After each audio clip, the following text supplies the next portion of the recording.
Assam border দিয়ে pushing করা ছিল, দিয়ে বিজেপিরা ধরা ছিল, দিয়ে আবার পুশ ব্যাক দিছিল, দিয়ে পুশ ব্যাক দিতে যেয়ে আমাদেরকে বিএসএফ ধরলে ছিল, দিয়ে আবার পুশিং করা ছিল, দিয়ে হচ্ছে বিজেপি ধরা ছিল, দিয়ে ওখান থেকে আপনার চাপায় চলে যাচ্ছে। দিল্লিতে কাজ করি, করি আমি বাচ্চাদেরকে লেখাপড়া সব করি স্যার, ওদের সবই আমার উপরে জিম্মেদার। আমার 3টা ছেলে, আমি এক মা কেমন করে পালে না বাচ্চাদেরকে? গা ঘরে কি পারবে?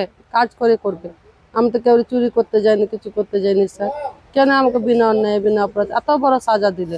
আমার বাড়ি জেলা বীরভূমের সাইডে। তো আমাদের দিল্লিতে যেতাম কাজ করতে, দিল্লি থেকে আমাদেরকে ধরে পুশিং করে দিয়েছে। আমার 20 বছর থেকে আমাদের ওখানে থাকা আসা যাওয়া, ইন্ডিয়া আবার ঘুরে যেতে পেরেছি। সামরুল ইসলাম জি, যে আমাদের সরকার মমতা ব্যানার্জি, তো আমাদেরকে ধন্যবাদ। আমাদেরকে খুশি হয়েছে কি আমরা আজকে ইন্ডিয়া যেতে পারছি।